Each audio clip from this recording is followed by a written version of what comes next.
Alim Muslimah Legenda Wisata di bawah pimpinan Ibu Tuti Andriani beserta segenap pengurus dan semua pihak yang telah terlibat. Kita doakan semoga semuanya dipanjangkan umurnya, disehatkan badannya, dimudahkan urusannya, dikabulkan hajatnya, diberkahi kehidupannya, dibahagiakan hatinya, dimuliakan dunia akhiratnya. Amin ya rabbal alamin. Para ustadzah, para syarifah, para pimpinan-pimpinan pondok pesantren, pimpinan-pimpinan majelis ta'lim, kita doakan semoga semuanya senantiasa dalam rahmat, dalam cinta, dalam kasih sayang dari Allah Subhanahu wa taala dan Rasulnya, serta tentu saja semua yang hadir di majelis ini, baik yang datang dari dekat maupun yang datang dari jauh, baik yang datang naik mobil, naik motor, naik angkot, ataupun naik kendaraan-kendaraan yang lainnya, yang jalan kaki ada? Semoga semuanya dirahmati dan dicintai Allah, disayangi dan disyafaati Nabi besar Muhammad sallallahu alaihi wa ala alihi wasallam insyaallah. Amin ya rabbal alamin. Seakan kau di sampingku ya Rasulullah. Temanya ini, temanya tema dari panitia, bukan dari saya. Tapi nggak apa-apa, coba kita pikirkan. Saudariku sekalian yang saya muliakan, kalau kamu pengen ada di dekat Nabi Muhammad, atau kamu pengen merasakan kedekatan dengan Nabi Muhammad, seakan-akan Nabi Muhammad bersama denganmu, bahkan di sampingmu, ini ada dua kemungkinan. Antara kamu yang nyamperin Nabi Muhammad, atau Nabi Muhammad yang kamu undang hingga beliau berkenan datang dan kamu berada di dekatnya. Kan begitu?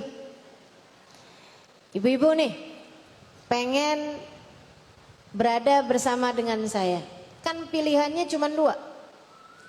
Antara kamu yang datang ke tempat di mana saya berada, seperti saat ini saya ada di Masjid Legenda Wisata, sehingga kamu bersama dengan saya, atau kamu mengundang saya ke tempatmu, sehingga akhirnya juga saya bersama denganmu. Meskipun agak repot tuh yang kedua. Saudaraku sekalian, demikian pula dengan bagindamu Nabi besar Muhammad. Emang perlu gitu ustazah kita itu untuk merasa dekat dengan Nabi Muhammad? Perlu. Kenapa? Karena Nabi Muhammad itu keberadaannya menurunkan rahmatnya Allah dan menurunkan ampunannya Allah. Saya ulangi, Nabi Muhammad itu keberadaannya menjadikan rahmat Allah turun. Jadi kalau kamu bersama dengan Nabi Muhammad, mau kamunya yang datang atau Nabi Muhammadnya yang kamu undang, sama aja menjadikan dirimu dituruni rahmatnya Allah. Kata Allah Subhanahu wa taala dalam Al-Qur'an, A'udzu billahi minasyaitonir rajim. Wa ma kana Allahu liyu'adzibahum wa anta fihim. Dan Allah tak akan menurunkan satu azab kepada satu kaum selagi engkau wahai Nabi Muhammad bersama dengan mereka. Jadi kalau ada satu kumpulan Nabi Muhammadnya ada bersama dengan kumpulan tersebut, maka Allah tidak akan menurunkan azab kepada orang-orang tersebut.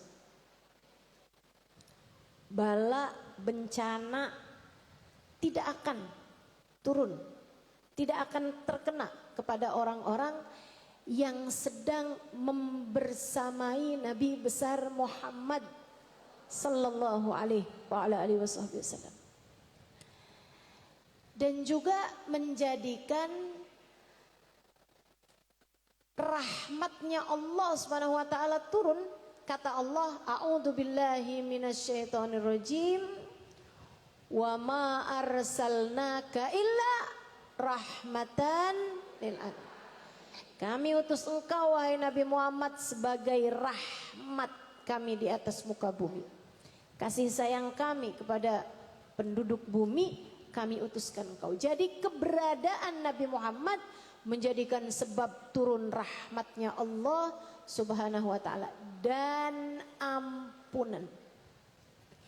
A'udzu billahi minasyaitonir rajim. Bismillahirrahmanirrahim.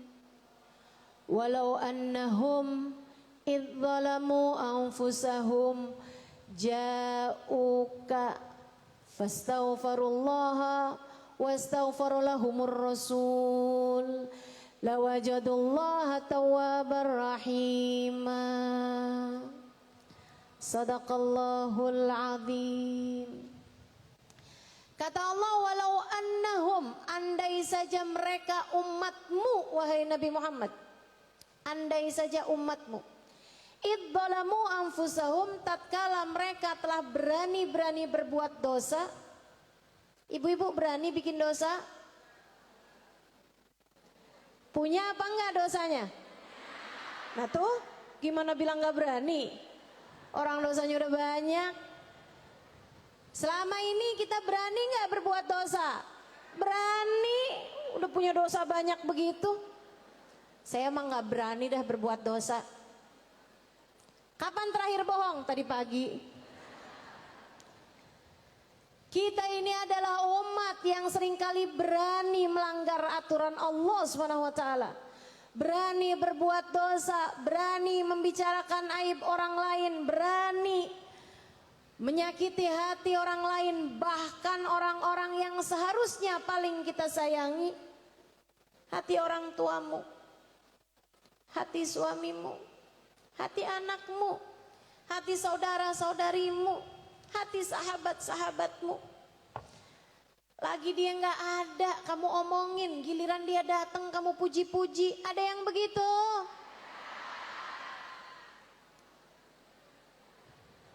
Kita nih orang-orang yang seringkali berani mengerjakan perbuatan-perbuatan dosa.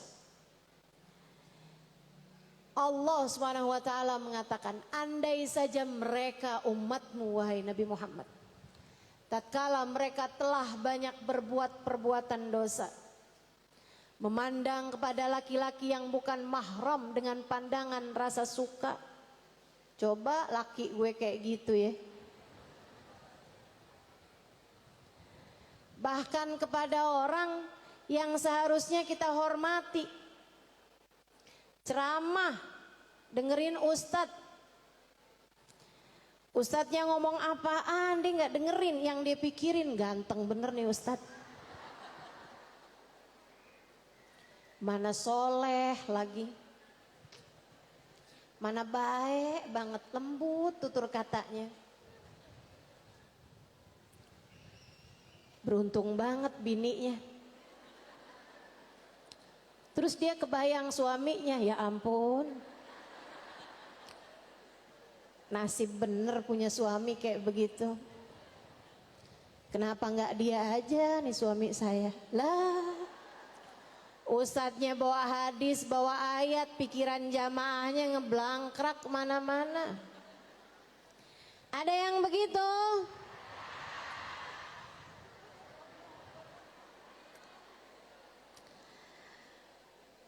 Makanya dah, ustazah kenapa sih nggak mau ngisi di hadapan laki-laki juga? Lah, bu, laki-laki aja ngisi di hadapan perempuan nggak aman, apalagi perempuan ngisi di hadapan laki-laki, betul? Udah, bagus begini dah. Ngaji desek-desekan nggak apa-apa, yang penting ustazahnya perempuan. Betul? Kurang pinter kita jaga hati. Jadi udah kita cari aman aja.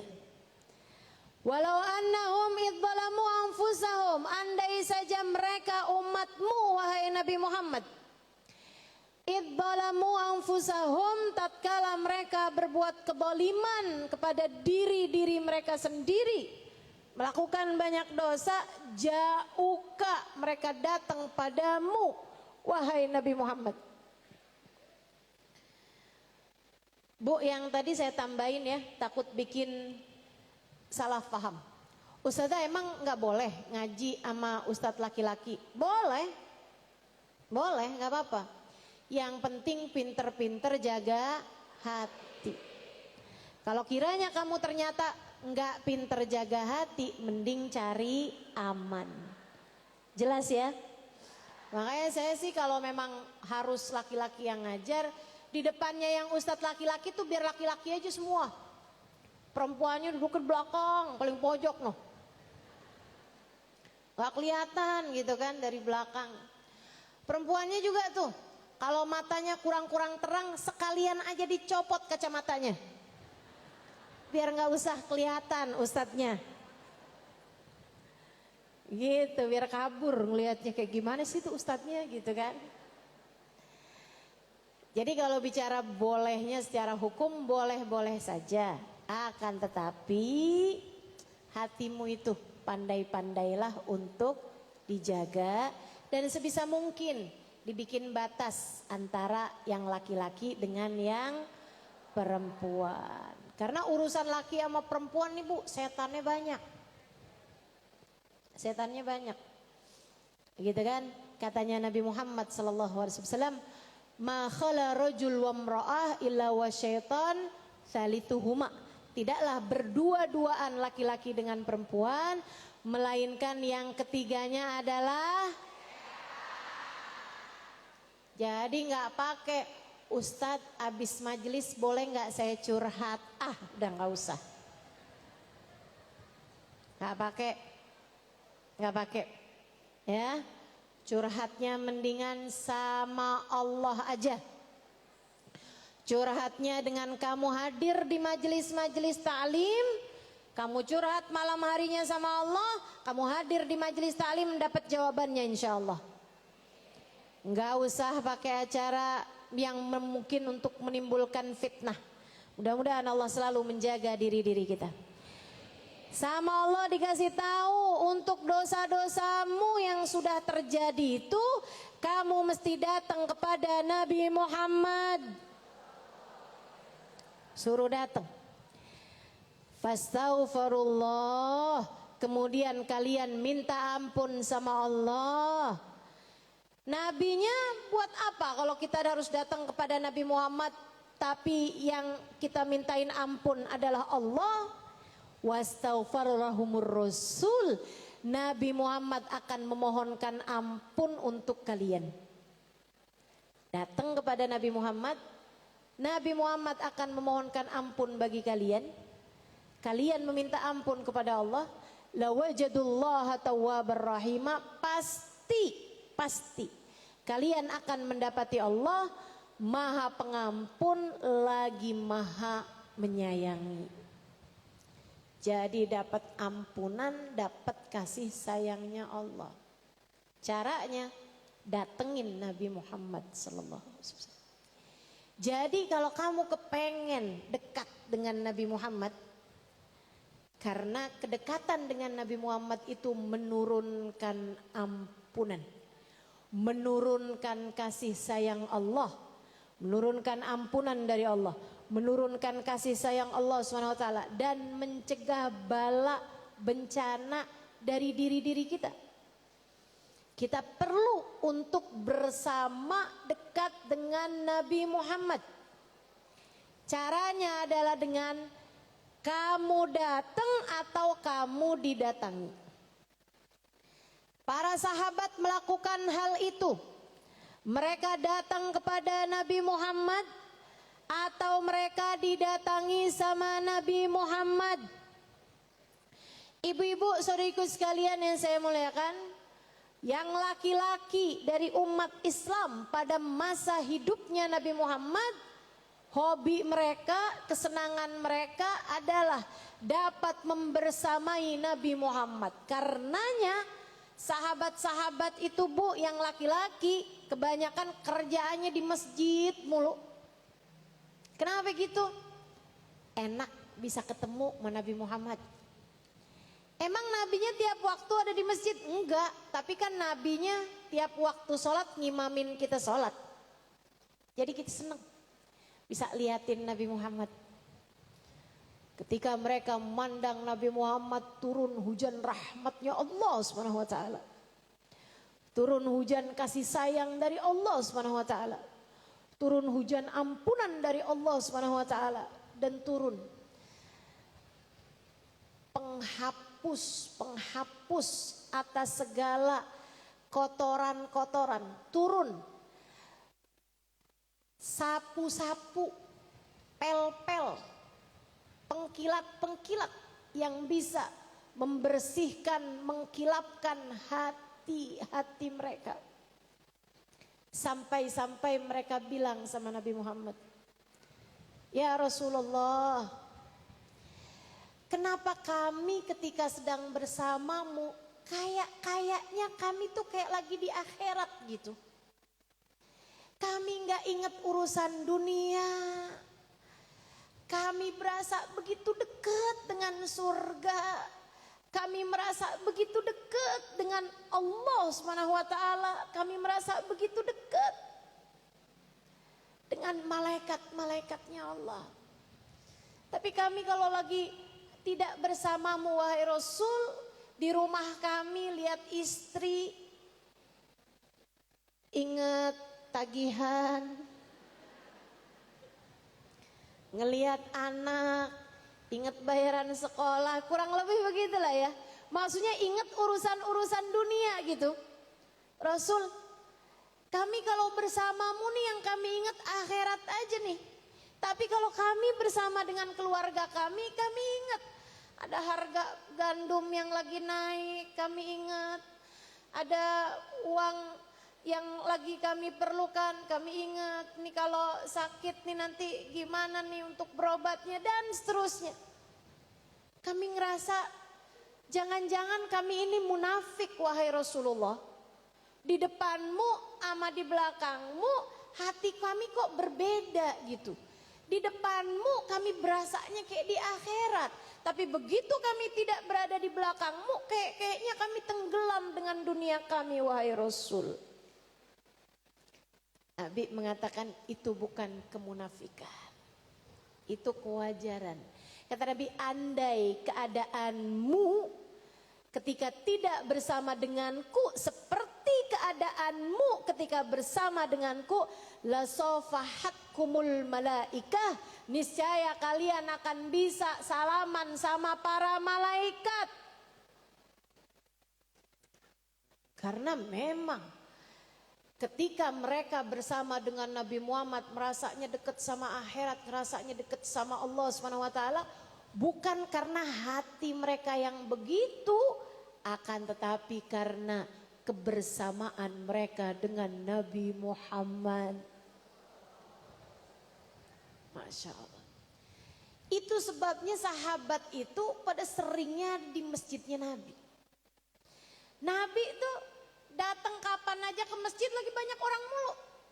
Tanyain nama Nabi, habis duhur nih, kalian lagi pada ngapain? Sholat ya Rasulullah. Soalnya kalau bilang kami menantimu wahai Rasul, ngapain nungguin saya? Gitu. Jadi mereka bilang kami sholat wahai Rasulullah, kami sholat sunnah. Sholat sunnah di masjid kan orang gak boleh dihalangin. Tar abis asar juga gitu, kalian kok masih ada di masjid? Kami sholat wahai Rasulullah. Tar abis maghrib juga gitu, ngapain kalian di masjid? Nunggu isya wahai Rasulullah, kami sholat. Habis isya baru tuh pada pulang. Entar tuh dari sebelum subuh udah pada kumpul lagi di masjid. Habis subuh juga gak langsung pada pulang. Mereka terus aja di masjid, nungguin sampai waktu duha, karena Nabi kalau sholat duha di masjid. Saudaraku sekalian, karenanya ada hadis, la salata ba'dal fajr, enggak ada sholat habis sholat subuh. Itu ceritanya Nabi lagi ngusir para sahabat secara halus. Karena sahabat tuh masjid mulu kerjaannya. Mereka bilang, percuma, ntar pulang ke rumah juga kangen lagi. Mendingan di sini aja dah, di masjid enak. Kali-kali bisa ketemu Nabi. Kali-kali habis gini Nabinya keluar. Kan tanggung tuh. Udah kita tungguin aja Nabinya. Kita tungguin aja. Gitu. Udah betah banget ada di masjid. Habis selesai sholat subuh, Nabi Muhammad bilang, la salata ba'dal fajr. Nggak ada sholat habisnya subuh. Pulang. Duhur ke asar Nabi biarin. Tapi habis asar Nabi Muhammad bilang, la salata ba'dal asar. Nggak ada sholat habis sholat asar. Pulang. Habis maghrib ke isya deket dibiarin sama Nabi Muhammad alaihissalam. Habis isya pulang lagi.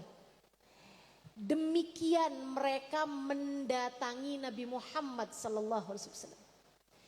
Kayak buat mereka itu Nabi Muhammad adalah udara yang kami hirup. Tanpamu terasa sesak dadaku wahai Rasulullah. Buat mereka tuh kayak Nabi Muhammad adalah ruh bagi jasad. Tanpamu kami hanya akan lemas berkulai wahai Rasulullah. Tak mampu mengerjakan apapun. Para sahabat baginda kita Nabi besar Muhammad selalu membersamai Nabi Muhammad, menjadikan Nabi Muhammad di samping mereka senantiasa. Masya Allah, Masya Allah. Nikmat benar kehidupan bersama dengan Nabi Muhammad sallallahu alaihi wasallam. Ada seorang perempuan namanya Zarqa. Tinggalnya di kampung cukup jauh dari Madinah. Dia masuk Islam dengan ajakan ustadz lah yang pada ngajar di kampungnya. Dia masuk Islam. Habis itu lama tuh gak ketemu Nabi.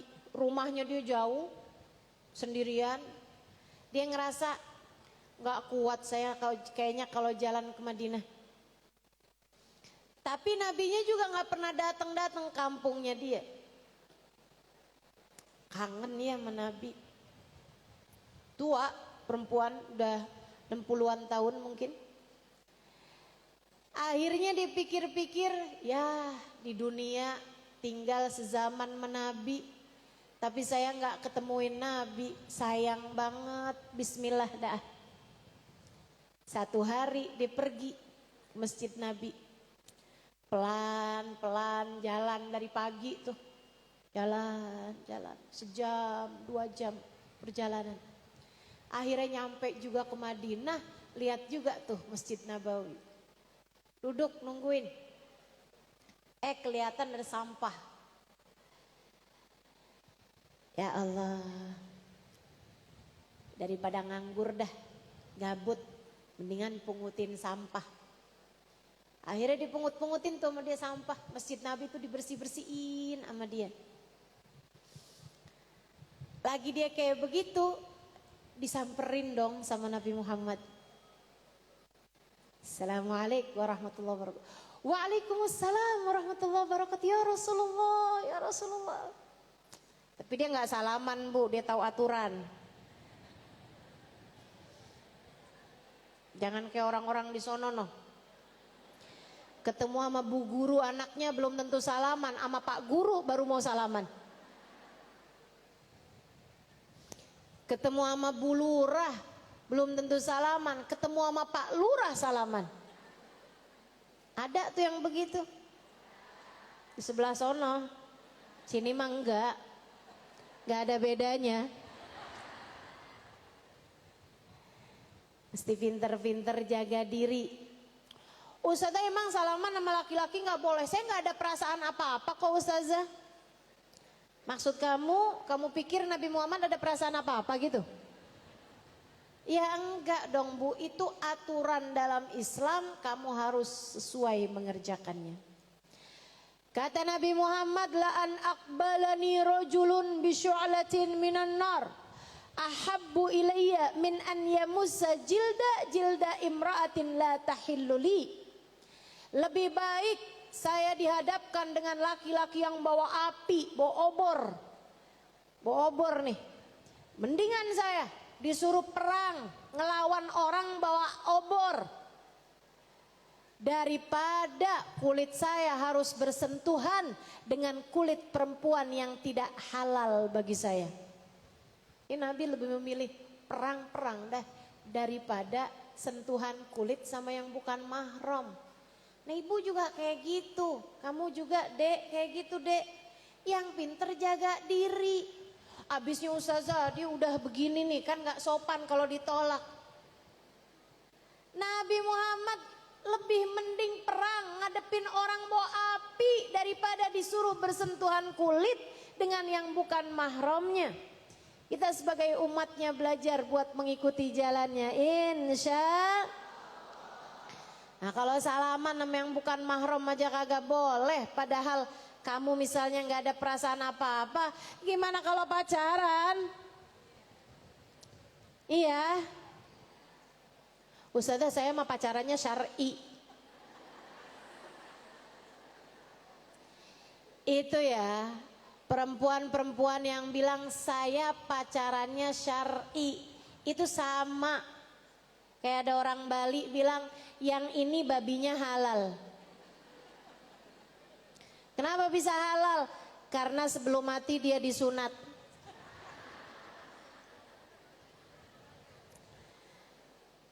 Ya yang namanya haram. Saudaraku sekalian, udah gak usah pakai alasan apa-apa deh. Pacaran syar'i itu modelnya kayak gimana? Nggak ketemuan Ustazah. Kalaupun ketemuan kita sholat berjamaah. Ada-ada aja. Udahlah, kita sesuaikan saja dengan syariat agama Allah Subhanahu wa ta'ala. Perempuan ini seneng banget ketemu sama Nabi Muhammad. Ya Rasulullah, makasih Rasul. Sama Nabi ditanya, ibu dari mana? Dari kampung wahai Rasul. Kampung saya namanya Jonggol. Misal.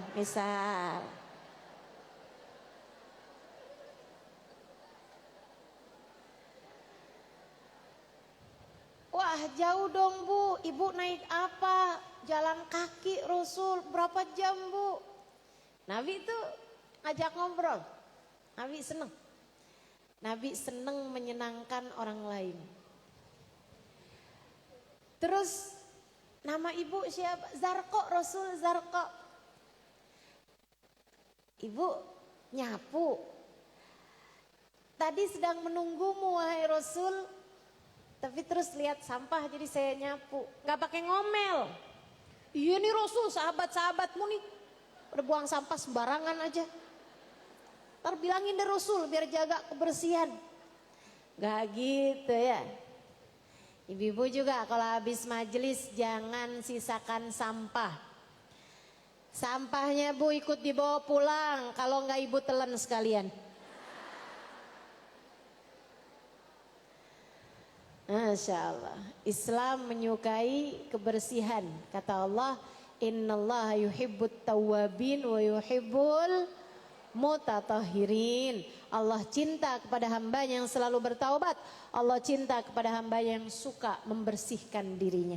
Bersihin yang bersih, yang bersih. Saudaraku sekalian saya muliakan, wah Zarko girang banget didoain sama Nabi Muhammad, dia pulang. Ntar berapa hari lagi kangen lagi, datang lagi, kali ini lengkap dengan bawa sapu, bawa pel-pelan. Ntar berapa hari lagi kangen lagi, datang lagi, nggak pernah berani ngetuk pintu Nabi, nungguin aja. Kalau lagi ketemu sama Nabi, alhamdulillah seneng dia lihat. Kalau dia lagi disapa sama Nabi, alhamdulillah seneng. Kalau enggak ya nggak apa-apa juga. Dia lihat dari kejauhan.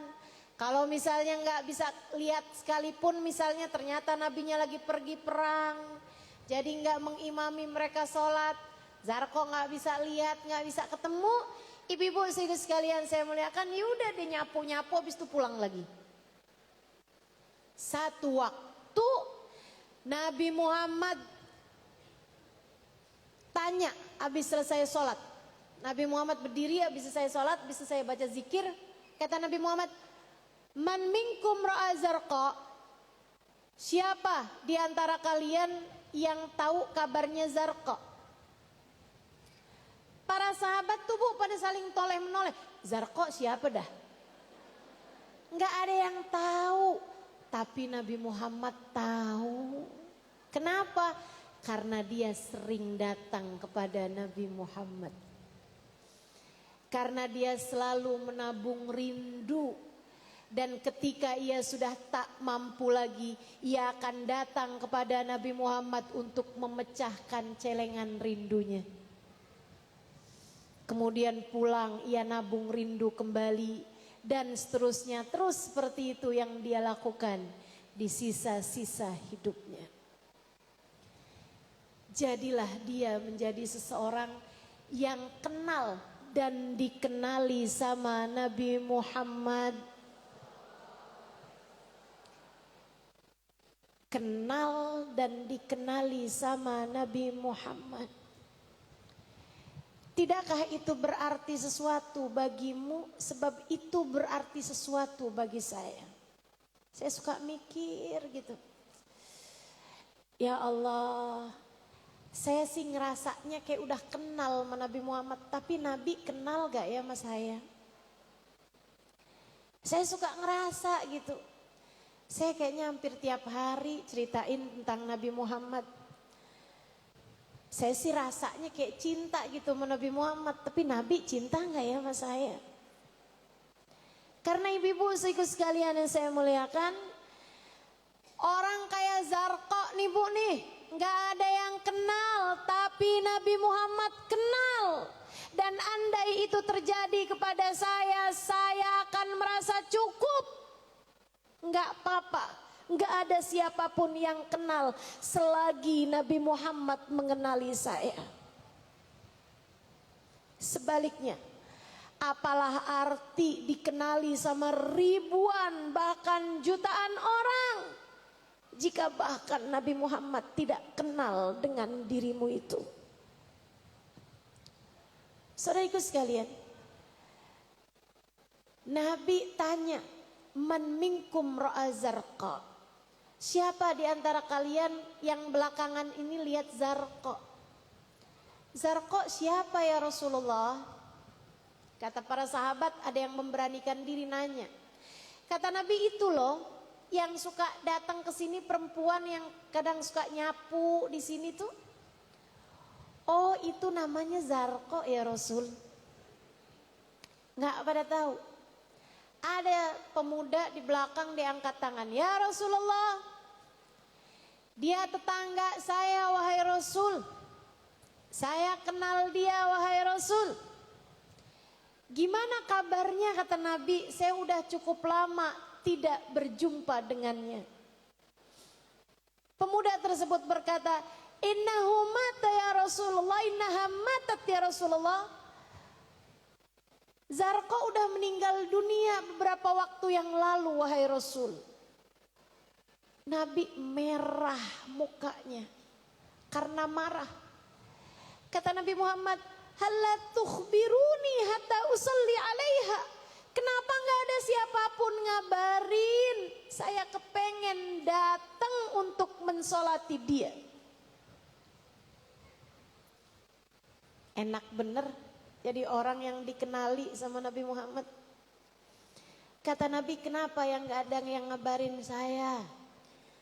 Waktu Zarqa meninggal, saya kepengen datang nyolatin dia.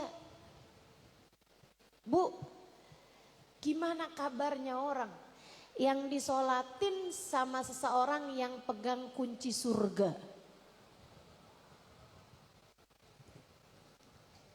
Gimana kabar kamu?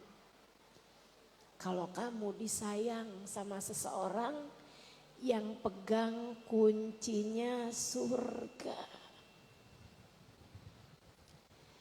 Kita tinggal di dunia ini aja nih. Kalau kita dekat dan dikenali sama pejabat tinggi, hidup kita jadi lebih gampang. Betul? Di akhirat lebih lagi. Kalau kamu bisa dekat, kenal dan dikenali sama Nabi Muhammad, sayang dan disayangi Nabi Muhammad, rindu dan dirindukan Nabi Muhammad, maka kamu urusan akhiratnya dipastikan semuanya menjadi mudah. Terus pemuda itu bilang, "I'dzirni ya Rasulullah, maafkan aku wahai Rasul, rumahnya jauh dan saya pun juga tidak tahu bahwa engkau mengenal dia wahai Rasul." Nabi itu menerima alasan orang. Terus kata Nabi Muhammad, "Baiklah kalau begitu, apakah kamu tahu di mana kuburnya?" "Tahu ya Rasulullah, kuburnya di kampung kami sana itu." Kata Nabi Muhammad, "Dullani ala qabriha hatta usalli alaiha." Kalau begitu, bawa aku, antarkan aku ke kuburnya, aku akan mensolati dia dari depan kuburnya. Bu, Nabi berdiri, jalan, keluar masjid untuk mensolati orang tersebut. Para sahabat semuanya ngikut. Dan karena itu adalah kampung, jalannya itu jauh. Orang yang Nabi Muhammad lewatin, para sahabat lewatin nih di kampung situ pada nanya, "Nabi mau kemana sih? Nabi mau kemana sih?" "Mau nyolatin orang." "Oh, yaudah kalau gitu kita ikut deh ya." Rombongan bu, ribuan orang berada di depan makamnya, depan kuburnya Zarqa. Kemudian Nabi Muhammad mengimami sholat jenazah dari depan kuburnya. Zarqa disolati sama Nabi Muhammad dan ribuan sahabat Nabi Muhammad. Karena Zarqa selalu datang kepada Nabi Muhammad. Atau yang didatangi. Jabir ceritanya, rumahnya didatengin sama Nabi Muhammad. Tapi ini udah datang udah deket jam 11 nih. Cerita apa nggak cerita? Ada Jabir, ibu-ibu sekalian, Jabir bin Abdullah lagi perang Khandaq. Itu tiap hari menggali parit sekitar 300-an orang. Bergiliran 300 orang, besokannya lagi 300 orang gali parit buat peperangan. Nabi tiap hari gali parit, nggak pakai giliran. Sahabat-sahabatnya giliran. Lagi musim paceklik, susah makanan, sehingga Nabi ngasih aturan, yang mau makan silahkan pulang.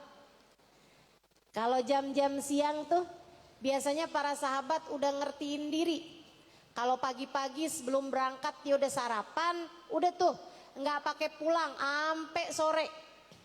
Tapi kadang-kadang yang paginya nggak sempet sarapan atau nggak ada makanan, dia pergi gali parit, nanti siang-siangan lapar, izin pamit pulang. Nabi izinin. Jabir bilang, "Saya lapar banget nih." Jadi akhirnya, "Saya emang belum sarapan," kata Jabir, "belum makan nih waktu berangkat. Jadinya saya deketin Nabi Muhammad mau pamit pulang." Nabi lagi gali parit sampai membuat baju beliau tersingkap. Nabi lagi pukulin batu tuh, lagi menggali parit pukul batu. Bajunya tersingkap-singkap. Jabir lihat pemandangan yang menyusahkan hatinya. Dia lihat ada batu diganjalkan Nabi di perutnya karena lapar. Bu, ibu pernah lapar sampai perlu ganjal perut pakai batu?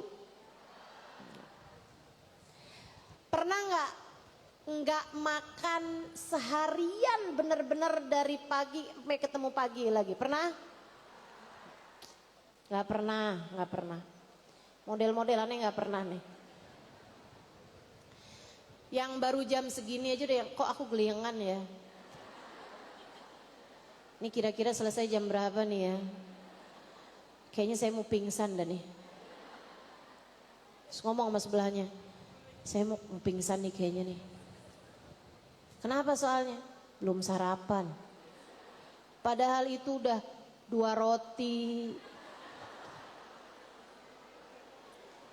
Udah makan pastel. Soalnya belum nasi ustazah. Nabi Muhammad sallallahu alaihi wasallam mengganjal perutnya dengan batu. Kata Jabir, begitu lihat Nabi Muhammad mengganjal perutnya dengan batu, sementara saya ini kepikiran sama lapar saya yang kepengen makan. Padahal tadi malam saya udah makan, ini cuman karena pagi doang nih belum makan. Nabi Muhammad kalau sampai mengganjal perutnya dengan batu, artinya sudah 3 hari 3 malam tidak masuk makanan apapun ke dalam perut Nabi Muhammad sallallahu alaihi wasallam. Jabir akhirnya ngerasa zalim banget sama Nabi Muhammad. Dia kemudian deketin Nabi dan dia bilang, "Ya Rasulullah." "Iya Jabir." "Izin Rasul." "Mau pulang Jabir?" "Iya Rasul." "Silahkan Jabir, mau makan silahkan." Tubuh Nabi. Nabi gak bilang, "Nih ente lihat perut aneh nih. Sampai aneh ganjel pakai batu. Kamu pulang-pulang dah, ntar datang ke sini rantangin ya." Enggak. Minta dibawain gitu, enggak. Nabi tuh nggak pernah minta-minta. Nggak pernah juga menunjukkan kebutuhannya, keperluannya terhadap siapapun. Makanya emang yang jadi umatnya nih mesti tahu-tahu diri. Jabir bu lari menuju rumahnya, jauh rumahnya, Khandaq ke Madinah cukup jauh. Ibu kapan-kapan kalau lagi umroh nanya ada sama supirnya, "Pak nanti kalau lewat Khandaq kasih tahu saya ya, biar bisa bayangin jaraknya Khandaq ke Madinah tuh berapa jauh." Cukup jauh, sekitar 1 jam lah gitu perjalanan. Tuh ditempuh sama Jabir dengan lari-lari. Begitu nyampe rumah dia panggil istrinya. Ibu tahu nama istrinya? Nggak tahu kan? Saya juga nggak tahu bu. Anggaplah ya, Bu Jabir, Bu Jabir. "Kenapa Pak?" "Laqad ra'aitu manzaran mufzi'a." Saya barusan nih habis ngelihat pemandangan yang menakutkan buat saya. "Kenapa? Kenapa Pak?" "Nabi Muhammad mengganjal perutnya dengan batu karena lapar. Ayo nih apa yang bisa kamu masak?" "Oh kalau gitu kita punya kambing kecil Pak sama beberapa sok gandum." "Yaudah dah Bapak sembelih nanti saya masak." Sembelih itu kambing. Kemudian dimasukkan gandum, diaduk. Istrinya lagi masak, nanyain, "Ini kira-kira matang jam berapa?" "Ya ini 2 jam matang lah pastinya. Bapak pergi ke sana, balik lagi bawa Nabi Muhammad, insya Allah udah matang. Gak nyampe 2 jam." "Oh baiklah, kalau begitu saya undang Nabi Muhammad." Sebelum pergi sempat nanya dulu, "Ini kira-kira makanannya cukup buat berapa orang?" "Ya 13-15 orang lah Pak lah paling banyak. Kalau lagi pada lapar mungkin segituan. 1 panci besar gitu." Berangkat nih Jabir ke sana, kebayang-bayang Nabi Muhammad perutnya sampai diganjel pakai batu. Jadi dia lari tuh, sian Nabi Muhammad udah lapar. Begitu nyampe di sana, "Oh Jabir udah pulang." Bisik-bisik Jabirnya, "Rasul, istri saya lagi masak. Insya Allah sebentar lagi mateng. Rasul, saya undang ke rumah buat makan, mau Rasul?" "Oh alhamdulillah, makasih Jabir, makasih." Kata istri saya makanannya cukup buat 13 orang ya Rasulullah. "Oh makasih. Barakallahu fikum. Jazakumullah." Doa-doa tuh Nabi Muhammad. Nabi tuh Bu, nggak bisa ada orang bikin baik sama Nabi Muhammad, doanya panjang. Doanya panjang. Nabi doa-doain, habis itu Nabi Muhammad kelihatan senang banget, Jabir bergirang, alhamdulillah bisa nyenengin hati Nabi. Cuman yang Jabir salah perkiraan, dikirain Jabir Nabi seneng karena Nabi mau makan. Orang kalau lapar kan kabar berita urusan makanan, kabar gembira, ya Bu ya. Ternyata enggak. Begitu Jabir habis ngomong kayak begitu, Nabi Muhammad langsung, sahabatku semuanya, yuk berhenti. Kita semuanya mau makan di rumah Jabir. Istri Jabir lagi masak, yuk kita menuju ke rumahnya Jabir sekarang. Jabirnya tinggal bengong aja 300 Bu. Yang asalnya kepengen nganterin Nabi gitu, kepengen biar ngebarengin perjalanannya Nabi gitu ke rumahnya Jabir. Ini Jabir lari duluan ke rumah. Begitu nyampe di rumah nanya sama istrinya, kamu punya apaan lagi nggak yang bisa disembelih? Kagak ada. Emang kenapa nih? Ada nggak yang bisa kamu masak lagi? Nggak ada, kan udah semuanya kita masukin, ini makanan udah mateng nih. Emang kenapa? Nabi mengundang semua sahabatnya. Berapa banyak? 300 orang. Istrinya bilang, kan saya tadi udah bilang 13 orang. Iya, 13 tambah berapa tuh jadi 300? Tapi istrinya bijak, istrinya pinter. Kenapa gitu? Sebab beriman. Orang tuh kalau pinter jadi beriman. Salah, orang kalau beriman jadi pinter. Orang kalau beriman jadi pinter. Makanya kalau kamu suka bingung-bingung, nah tuh berarti iman kamu sendiri yang bilang ya. Naikin imannya, kamu tahu apa yang harus kamu lakukan.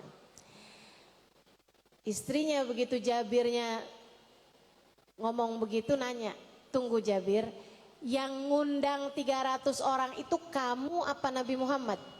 Nabi Muhammad, bukan saya. Saya udah bilang sama Nabi Muhammad makanannya untuk 13 orang. Oh ya udah Jabir, ngapain kamu panik-panik? Selagi yang ngundang Nabi Muhammad biar jadi urusan Nabi Muhammad. Nih kayak hadir maulid begini nih. Selagi kamu hadirnya karena Nabi Muhammad, bukan jadi urusannya panitia. Jadi urusan antaramu dengan Nabi Muhammad. Jangan suka ngomel-ngomelin panitia. Panitia sama kamu sama aja. Sama-sama lagi datang kepada undangannya Nabi Muhammad. Perayaan Maulid Nabi suka ada tulisan, selamat datang para tamu Rasulullah. Mau kamu panitia, mau kamu undangan, mau kamu hadir tanpa undangan VIP misalnya gitu ya. Ataupun saya bahkan yang datang untuk berbicara, sama nih status kita nih Bu. Sama-sama datang kepada undangannya Nabi Muhammad. Mudah-mudahan Allah terima kita semuanya. Mudah-mudahan Allah karuniakan adab kepada kita semua. Adabnya hadir di majelis.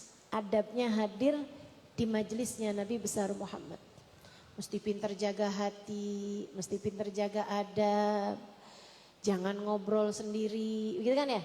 Meskipun ngobrol mah gak mungkin sendiri, pasti ngobrol sama sebelah. Jangan melakukan aktivitas-aktivitas yang tidak dianjurkan, gitu kan? Di dalam majelis-majelis maulid gak usah kepanjangan telepon, gitu ya? Itu yang harus kita lakukan selama kita hadir di majelis maulid. Bener tuh Bu tuh. Jabir yang ngundang kan Nabi. Katanya Jabir, jadi gitu, kita gak usah tambahan masak apa-apa, gak usah, kita tungguin aja Nabinya. Bener juga nih kamu. Nabi datang Bu, paling depan. Kan Jabirnya ngundang Nabi Muhammad, Nabi Muhammad ngundang orang-orang, jadi Nabi yang datang paling depan. Begitu Nabi Muhammad datang paling depan, Nabi Muhammad langsung, "Dullani alal matbakh ya Jabir." Tunjukin saya di mana dapurmu wahai Jabir. Langsung Nabi nyarinya dapur, bukan karena yang paling lapar, tapi kata Nabi Muhammad, biarkan saya sendiri aja yang menuang-nuangkan makanan yang telah istrimu bikin. Wah, Nabi bu nuang sendiri. Maka ibu-ibu jangan salah. Di majelis-majelis maulid nih asal hadirnya benar, hatinya benar, yang bagi-bagi langsung Nabi Muhammad. Dari Allah subhanahu wa ta'ala, Jalla jalaluhu wa ta'ala azamatuh, ampunan Allah turunkan lewat Nabi Muhammad yang bagi-bagiin. Makanya Habib Ali Habsyi dalam maulidnya Simtud Durar beliau mengatakan, qasimi imdadika fi ibadik. Nabi Muhammad adalah yang bagian bagi-bagi karunia yang Allah Subhanahu wa taala turunkan kepada hamba-hambanya. Makanya mesti yang benar adabnya. Mesti bawa hati kalau hadir majelis maulid, bukan cuman sekedar bawa badan, hatimu biarkan ikut serta. Jangan badannya di sini tapi hatinya di pasar. Jangan badannya di sini tapi matanya sibuk scroll Shopee. Jangan. Biarkan badan, hati semuanya ikut hadir bersama dengan Nabi Muhammad sallallahu alaihi wasallam. Biar kamu kayak berasa Nabi Muhammad di samping kamu. Biar kamu jadi berasa Nabi Muhammad bersama dengan kita. Bu, Nabi Muhammad begitu masuk ke dapurnya Jabir, Nabi Muhammad tanya, mana nih masakannya? Ini Rasul masih di atasnya api. Nabi kemudian turunkan dari atas api, bu itu pancinya, kualinya dibuka separuh aja sama Nabi Muhammad. Tutupnya tuh dibukanya separuh aja. Habis itu Nabi Muhammad minta nampannya diambil sama Nabi Muhammad sallallahu alaihi wasallam. Banyak tuh, banyak. Kira-kiranya pantes-pantesnya hitungan kepala orang nih, hitungan matematika kita nih, 3 kali dituang tuh habis tuh makanannya. Penuh tuh. Habis itu Nabi Muhammad bilang, nih buat makan 5 orang. Habis itu diambil lagi sama Nabi Muhammad, nih buat makan 5 orang. Diambil lagi, nih buat makan 5 orang, nih 5 orang, nih 5 orang, 5 orang. Itu tinggal Jabir aja ngeliatin, kenapa kagak habis-habis tuh ya. Ada sumber bubur dari mana tahu tuh. Masya Allah, Masya Allah. Ibu-ibu sekalian, sampai semuanya udah makan. Begitu semuanya udah makan, Nabi Muhammad kemudian menuangkan tuangan beliau yang terakhir. Nabi panggil Jabir, yuk Jabir makanlah bersama denganku. Itu panitia tuh berkahnya di situ tuh. Penyelenggara tuh berkahnya di situ tuh, bisa makan barengan sama Nabi Muhammad. Kalau bener hatinya, bener adabnya, mudah-mudahan keterima. Itu yang mengadakan acara-acara Maulid Nabi Muhammad sallallahu alaihi wasallam bisa dapat jatah kebersamaannya lebih besar lagi. Tapi bukan berarti semua pengajian saya pengen jadi panitia. Gak gitu juga ya, kan panitianya ada masing-masing setiap majelis. Ibu-ibu sekalian saya muliakan, habis Nabi Muhammad selesai makan, Jabir saya makan, semua sahabat tuh makan semuanya tuh udah kenyang semuanya. Nabi Muhammad buka tuh panci, masih sisa banyak. Nabi Muhammad bilang, ya Jabir, at'im biha ahlak wala tansa jiranak. Wahai Jabir, kasih makan keluargamu, jangan lupa bagi juga tetangga-tetanggamu. Ampe muat dibagi sama tetangga, ampe muat dibagi sama keluarga. Berkah dari apa yang telah dilakukan oleh Jabir, mengundang Nabi Muhammad sallallahu alaihi wasallam. Jadi kita nih punya banyak keperluan, sama ampunan Allah, sama hidayah dari Allah, sama rahmat dan kasih sayang Allah, tentu saja sama syafaat Nabi Muhammad sallallahu alaihi wasallam, kamu perlu untuk datang atau didatangi oleh Nabi Muhammad alaihissalam. Kamu datang atau kamu ngundang Nabi Muhammad sallallahu alaihi wasallam. Ustazah, kalau udah kayak begini nih zaman-zaman sekarang, gimana caranya? Satu, kamu datang ke Madinah berziarah. Ziarah ke Madinah. Ya, yang pergi-pergi umroh, nah itu jangan sampai terlewat. Untuk di Madinah kamu berziarah kepada Nabi Muhammad. Dan kalau kamu di Raudhah, Bu, nih saya nih dapat ilmu dari guru-guru kita. Kalau kamu di Masjid Nabawi di Raudhah itu di makamnya Nabi Muhammad alaihissalam, yang sekarang bisa masuk dengan nusuk dengan daftar. Itu ibu-ibu sekalian, di Raudhah itu, mohon maaf Bu ya, itu sholatnya bukan bagian yang paling penting. Yang paling penting adalah berziarah kepada Nabi Muhammad. Kenapa gitu?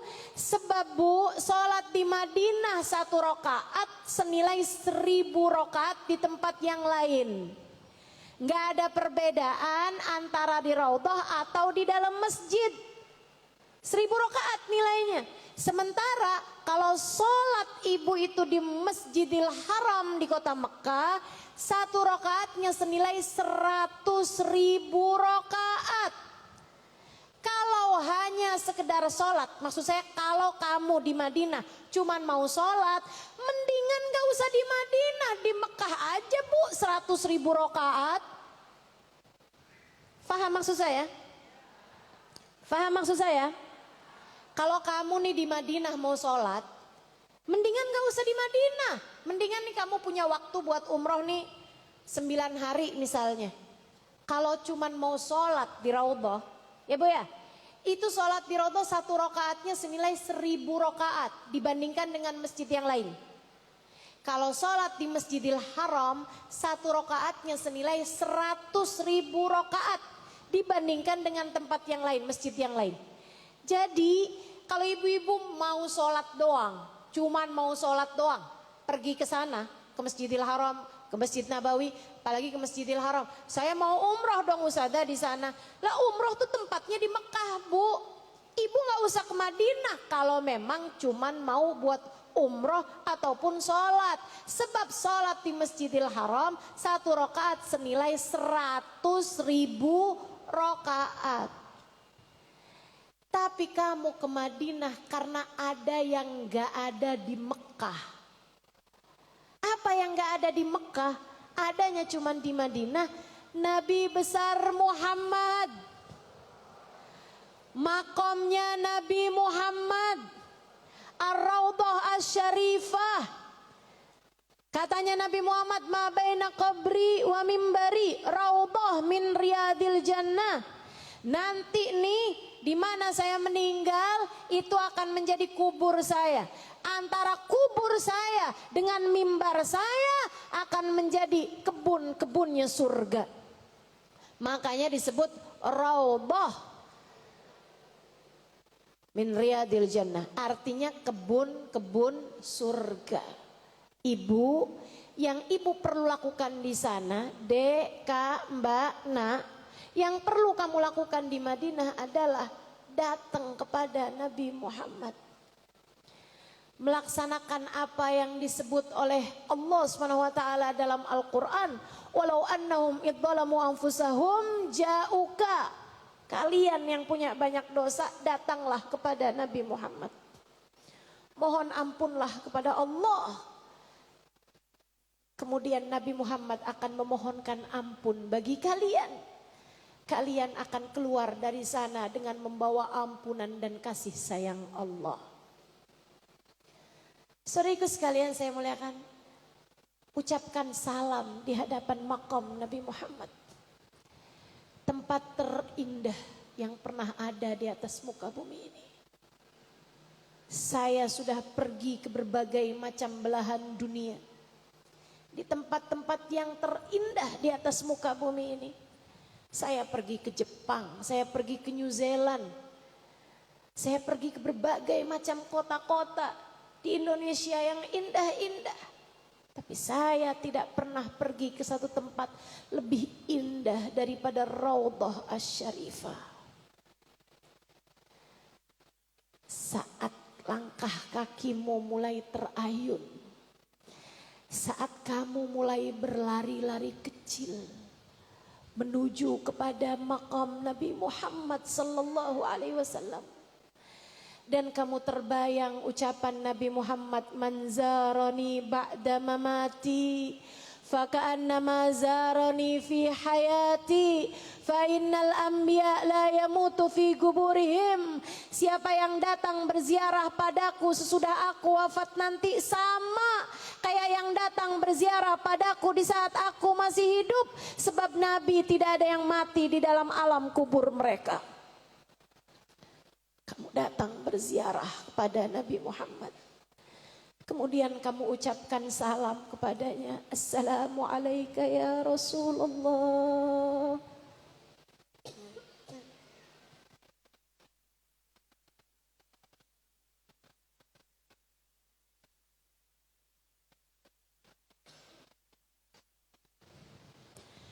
Assalamu alayka ya Habiballah.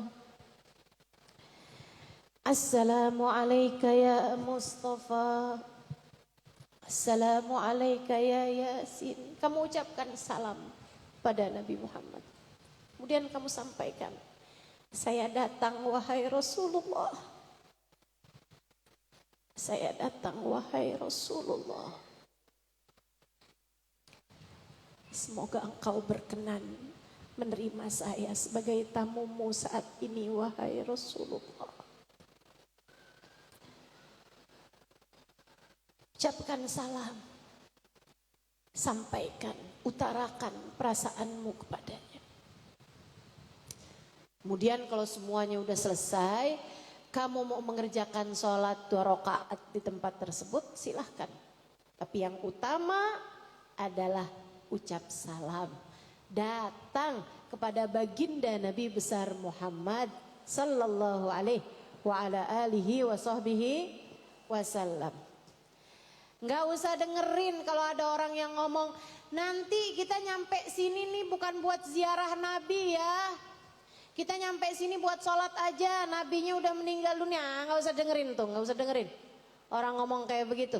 Katanya Sayyid Muhammad bin Alwi bin Abbas Al-Maliki mengatakan bahwa Nabi Muhammad sudah meninggal dunia seperti mana kayak udah nggak ada lagi gitu. Udah nggak ada lagi, nggak ada kontak, nggak ada hubungan, nggak ada apa-apa antara kita umatnya dengan beliau.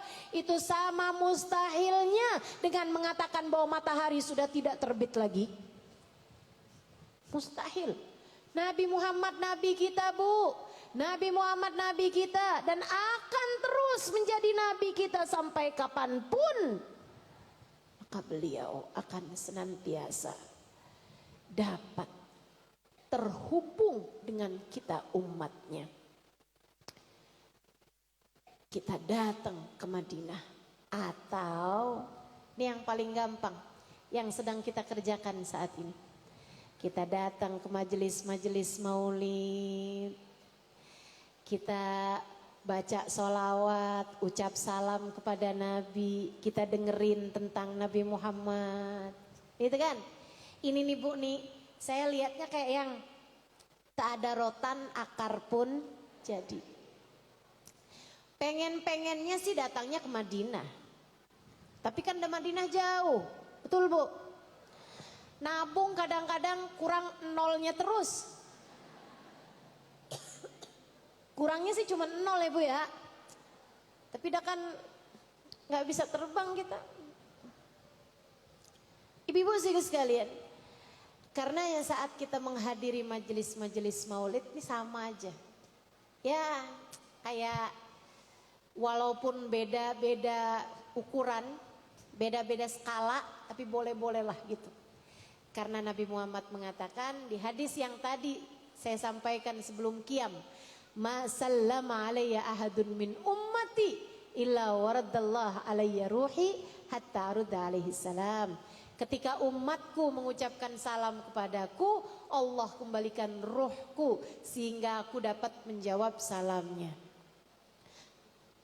Ada seorang yang fakir ilmu tanya sama syekhnya, "Syekh, kan katanya hadisnya bilang setiap kali umatku ucap salam, aku akan hadir menjawab salamnya. Kan masalahnya yang ngadain maulid, yang ucap salam sama Nabi kan banyak. Tak ada yang ucap salam di Madinah, ada yang ucap salam di Mekah, ada yang ucap salam di Yaman, ada yang ucap salam di Madura, ada yang ucap salam di legenda wisata. Nah itu nabinya pindah-pindah gitu. Gimana tuh cara Nabi Muhammad menjawab salam semuanya?" Syekhnya tersebut menjawab, "Itu sama kayak matahari. Setiap kali kamu ingin melihat matahari, setiap kali kamu ingin menyapa matahari, kamu hanya perlu keluar dari rumah untuk kemudian dimanapun saja kamu berada, kamu akan dapat menyapa matahari." Gitu. Nggak susah-susah. Nabi Muhammad sekarang sudah di sisi Allah Subhanahu wa taala. Apa yang susah bagi yang bersama dengan Allah. Jadi begitu tuh. Makanya hadir majelis maulid mesti yang benar. Mesti yang benar. Gitu kan? Ustazah, kalau didatengin sama Nabi berarti gimana tuh? Ya kalau zamannya Nabi Muhammad kan emang nabinya yang datang, ngundang Nabi. Undang Nabi makan, begitu kan ya? Nah kalau di zaman sekarang kayak gimana nih Ustazah? Salah satunya adalah dengan mengadakan majelis, baca maulid di dalam rumah kamu, baca sholawat bersama dengan anak-anak kamu. Gitu kan? Menjamu tamu, kalau lagi ada tamu tuh dijamu, jangan malah disembunyiin makanan-makanannya. Ada tamu nih, nastar mana nastar? Bunyiin dulu. Makanan-makanan yang enak-enak, buah-buahan yang enak-enak malah kamu masukin ke dalam kamar, ntar dihabisin sama tamu.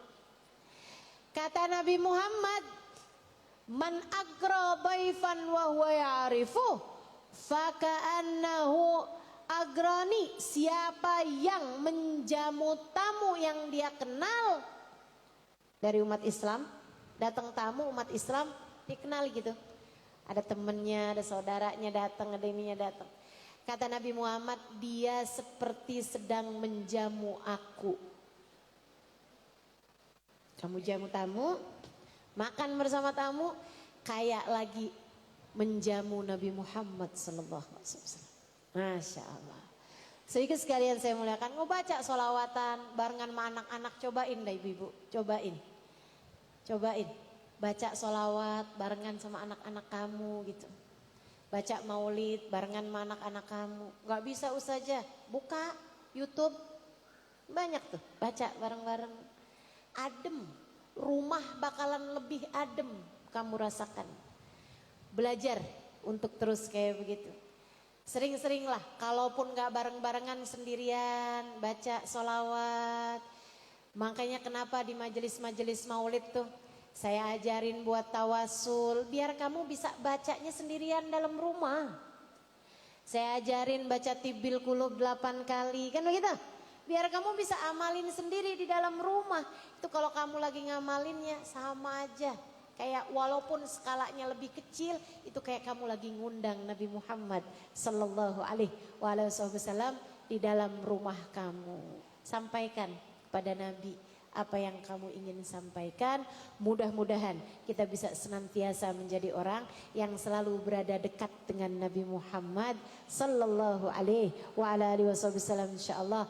Amin ya rabbal alamin. Rabbana zalamna anfusana wa illam taghfir lana wa tarhamna lanakunanna minal khasirin. Rabbana atina fid dunya hasanah fil akhirati hasanah wa qina adzabannar. Bifadli subhana rabbika rabbil izzati amma yasifun. Salamun alal mursalin walhamdulillahi rabbil alamin. Kita baca suratul